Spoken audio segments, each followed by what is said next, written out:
Services. Can I just check who's going to respond on behalf of that? Is it Alison? So you have a double act between myself and Maria, right? If that's okay. So okay, well, do you want me to read the question out and then I'll hand over to you? So the question states, the closure of St Andrew's Ward saves you, the CCG, £100,000 from your revenue budget. In the 2017 to 19 period, 21% of all admissions to beds in adult mental health came from Mendip District. That was 286 patients.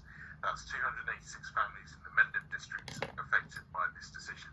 How then does the CCG propose to help those living in Mendip if it is in increased use of digital technology? The pandemic has taught us that digital technology is no substitute for face-to-face contact with some of the most vulnerable groups. Indeed, some of the most vulnerable groups may not even have access to digital technology. On a previous occasion, I asked about provision for travel for those who live in the Mendip area to Yeovil, bearing in mind that 1 in 3 people in some parts of Mendip have no access to a car. I was told that taxis will be provided. Who will be funding these taxis, and where is the budget for this? Does it take into account the escalating cost of fuel? The CCG also proposed a crisis cafe in Wales to replace the closed Andrews Ward. Where is this going to be? Where are the funds coming from to establish and run it?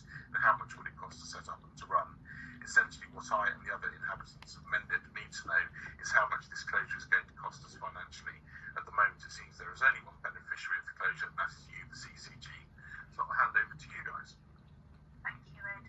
So I'm just going to pick up the first point of what you've just said in terms of the savings from this, and then just in terms of reminding the governing body of the business case we looked at several months ago.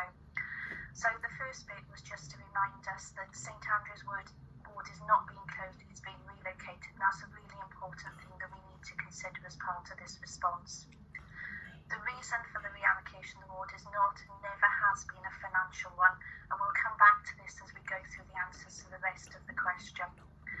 The decision to reallocate St Andrew's Ward was based solely on quality of care, safety and sustainability reasons.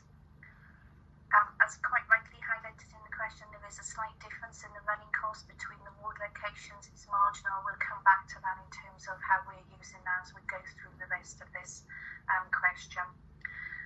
I just wanted to draw the governing body's attention to the refurbishment of the wards. So actually we have committed significant capital money into the 2 wards, which will cost in excess of 6 million, and that's to bring them up to the modern safe quality standard that will further demonstrate this is not about saving money. But I'll just hand over to Maria. Thank you, Alison.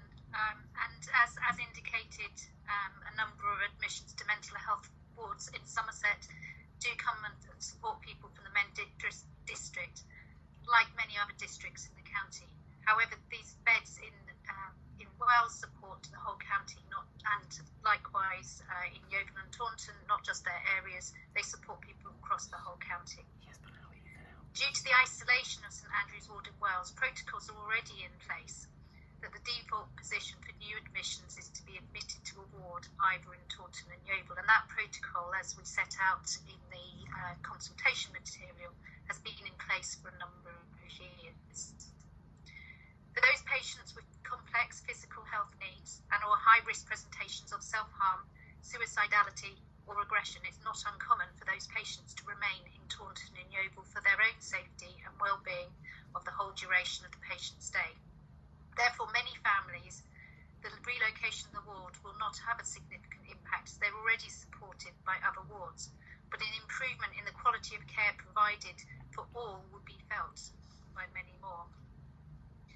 In terms of the digital technology and what the pandemic has taught us, we have increased the support to people in Mendip and the whole of the county considerably. Some of these additional resources were identified in response to the public question raised at the governing body held on the 22nd of July and presented at the minutes on the 23rd of September, and that details in quite a significant amount of detail the additional support that was put in. But they do include having appointed an additional 35 community-based staff in the Mendip area alone, creating 4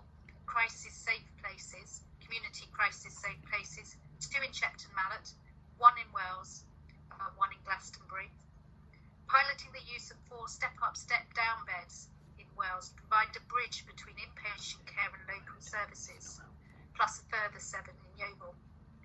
Developed new and expanded talking therapy services for people with complex mental health trauma needs, establishing an all-age 24/7 mental health helpline, providing wellbeing support.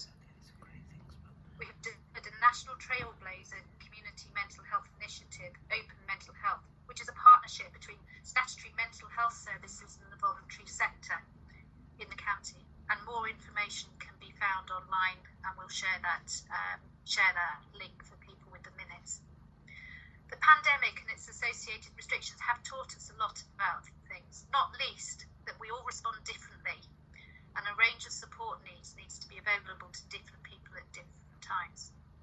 Digital solutions have been a great benefit for some people, especially when isolating, and we'll continue to provide digital support to those people who can benefit from them, including providing the devices to those most disadvantaged when required. Other people have benefited from face-to-face support, and it's worth to note that throughout the past 2 years, no mental health service provided by the Trust was stood down due to the pandemic and its associated restrictions. In fact, many services during this time have expanded in response to the growing need. On a previous occasion, just going on to the next part of the question, because we're answering these bit by bit, about travel. The commitment at the end of the public consultation was made that the CCG would work with system partners, including the Trust and the voluntary sector, to explore options to mitigate the greatest challenges for those who may be disadvantaged by the relocation of the ward. So looking at visiting family members, for example, after the ward move. But it should be noted that if there is a pressing clinical need and particular family circumstances warranted, the Trust will already facilitate transport for family visits to take place. We do not anticipate that to change after the relocation, and the Trust will continue to operate that support. However, other options continue to be explored to help mitigate these issues. These plans remain in the early stages of development, as the ward move is not scheduled to take place until summer 2023. As a point of clarity, there has been a delay around 6 months on the building work. This was primarily due to the expected COVID lockdowns and the contractors not being allowed on site to work in Yeovil, not the lack of focus and belief that this is the right thing to do. There was an impression, I think, by some people that after the consultation closed, the ward would move immediately, and that was never the case. There was always going to be around 18 months of building work to be done to refurbish the 2 wards in Yeovil to make sure that the wards were fit for purpose and ready to accept patients. Moving on to the crisis cafe element of the question. The proposal during the public consultation was for a crisis cafe or similar to be established in the Mendip area. Throughout the consultation and afterwards during the respective lockdowns, we continued to engage with people with lived experience, the Trust and our voluntary sector partners, and the feedback was that a crisis cafe would be good but not good enough. Therefore, based on a co-produced approach with all stakeholders, we've established 6 crisis cafe spaces, including Wells, Glastonbury and Shepton Mallet. All of the funds for these services are from the expanded mental health budget in the CCG, which included additional investment from NHS-EI and central government. And then finally, moving on to the last part of the question, which relates to how much the closure is going to cost the inhabitants of Mendip financially. We'd like to respond to say over the past 2 years, the investment in Somerset's mental health support services increased by over £8 million, of which £5 million was spent on adult services, both community and crisis support. None of this has come from a redirected or reduction in inpatient facilities or budgets. It is not clear how the CCG has benefited from all the above actions, save the assurance that we've been given a significant expansion of community mental health support across the county. The system is far more integrated than it ever was, including with our voluntary sector partners. And once the relocation takes place, our future inpatient facilities will be significantly improved, providing better quality of care for our patients. Thank you.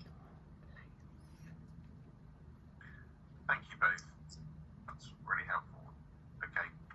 We haven't received any other public questions.